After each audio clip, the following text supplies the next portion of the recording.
I've been married to my husband Mike for 20 years now.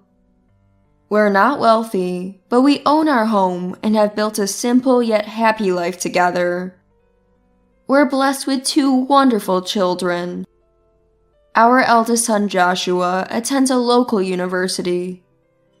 Though we told him not to worry about tuition, Joshua took out a scholarship to cover the costs himself. Our daughter April is in her freshman year of high school and often helps out with chores when I come home late from work. She's been a big help. One day, Mike had exciting news. He was getting promoted to manager. He'd been working hard as a subsection chief, and now, with a department transfer, he'd be moving up. Wow, that's awesome. So happy for you. I was genuinely thrilled for Mike's accomplishment. And yeah, I was kind of hoping that might mean a pay bump too. To celebrate his achievement, the kids and I decided to plan a little celebration for Mike. The next day, April and I cooked up some of Mike's favorite dishes, and Joshua used his part-time job money to buy a cake. Mike thoroughly enjoyed the meal. But then, as we were all sitting down to enjoy our celebratory dinner and cake, Mike dropped a bombshell. I've been seeing someone at work.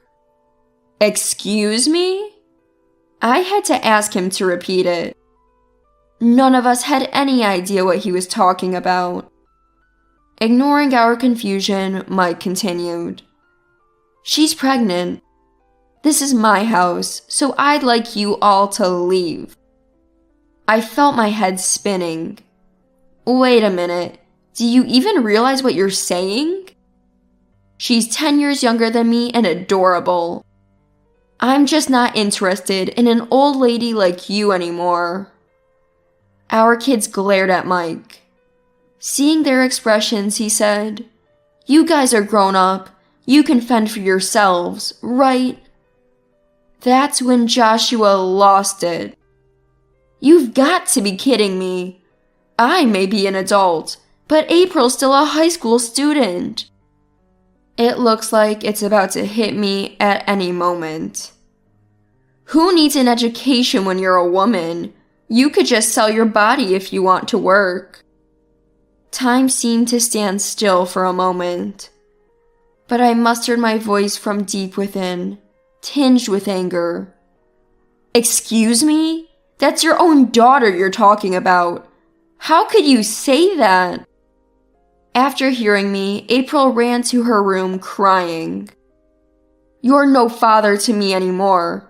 I'll leave like you want, but I'll never forgive you for hurting Mom and April. Joshua said this and followed after April. Left behind in the living room were Mike and me. An awkward silence filled the room. Then Mike said, See, this is why I'm giving you a week. Be out by then. Fine, I'll take custody of the kids. Don't need it. I'll have new kids. Just so you know, you're on your own. Mike responded without even looking at me. Don't be foolish. I've been promoted to manager. I'm going to have a prosperous life from now on. I'll marry a young, cute girl and build a happy family. What was supposed to be a day of celebrating Mike turned into a day where everything we built came crumbling down. The next day, a friend who had been through a divorce introduced me to a lawyer. Taking my friend's advice, I had a credit agency investigate Mike. I also found out about Mike's mistress. Her name was Emily, a temp at Mike's workplace. She was cute, but manipulative. It seems that men just fall for women like her, I thought while listening to the report from the credit agency. I took my kids and moved into a rented condominium. Financially, I was okay because I had a full-time job and some savings. April also regained her composure being away from Mike, so we were in a somewhat comfortable situation. Eventually, enough evidence had been gathered. After consulting with my lawyer, I arranged a meeting with Mike to discuss our divorce, with the lawyer present. On the day of the meeting, I chose our former home as the venue for our discussion, with my lawyer by my side. Mike snickers. Who needs a lawyer, huh? You've always been such a drama queen. I keep my composure, though inside I'm boiling, wanting to flip the table on Mike and smash him with a chair. Apparently, Emily had already made herself at home here. Even the furniture and curtains have been swapped out. Pink, cutesy floral curtains. Must be Emily's choice. Just the thought that she picked them makes me nauseous. Emily, who's also in the room, gets a bit angry. This has nothing to do with me. In my head, I'm furious. How can you say this has nothing to do with you? I should whack you with a chair too. When my lawyer states that Mike and Emily are liable for damages, Emily loses it right there. Why should I pay for anything? Aren't women exempt from this? Seriously? You're the one getting angry? I'm the one who should be mad. I'm shocked that people like this still exist. My lawyer calmly replies, No, you must pay Judy damages. You are the reason this marriage is ending. Do you understand your position? It's because this old hag is unattractive. Thank God for my lawyer. Otherwise, I would have lunged at this woman. Close call. Just as I'm thinking this, Emily hurls a teacup that had been filled with tea at me. Hey, do something about this. I'm carrying your child, you know. Emily cuddles up to Mike. Lawyer, can I hit her now? My patience is at its limit, I think to myself. However, my lawyer just coolly hands me a handkerchief. Still have to endure, huh? Mike is grinning as he's coddled by Emily. I wish I could bury them both. Mike violently signs the divorce papers I prepared. We're strangers now. I'll pay the damages, but don't come near us. I also sign the divorce papers and hand them to my lawyer, asking them to file them in court. After the lawyer leaves, now you leave too. Mike tries to kick me out. I've been holding back just to say this. I ask Mike a simple question. Is that baby really yours? The atmosphere clearly changes. Or rather, it's just Emily's eyebrows that move, but the room feels different. What are you saying? It's my child, isn't it? Of course it is. Are you going crazy?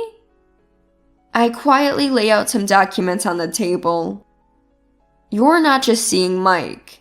You're also financially supporting a struggling artist, aren't you? What's this nonsense, you old hag? Are you out of your mind? I felt a momentary sense of relief. Taking a deep breath, I calmly said, I did some digging on you at a credit bureau. No pretty, young woman like you would ever go for a bland guy like him. What I placed on the table was a background check report on Emily. The report contained photos of Emily cozying up with an artist, entering a hotel, and even some compromising shots in a car.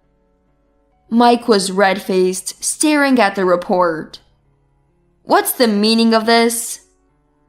Mike looked at Emily, who could only stammer, No, that's not it. The tension between Mike and Emily escalated into a disastrous scene. You were planning to scam me, you witch? Huh, what are you talking about? You should be happy to be with someone as cute as me. Plus, the child is yours. You promised to take responsibility. Are you kidding me? I was utterly shocked at the drama unfolding before me between Mike and Emily. Thinking that I had wasted my emotional energy on these people made me chuckle. Who cares whose kid it is? We're divorced now. Mike hastily said, Wait, that wasn't my intention. So what was your intention?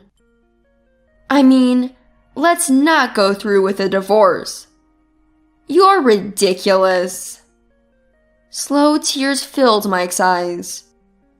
Realizing just now, I thought, completely disappointed. Goodbye. Wait, please.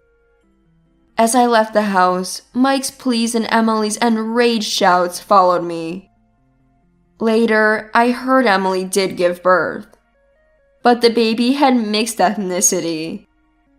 Despite claiming the child was Mike's and that she was innocent, it turned out Emily wasn't so innocent.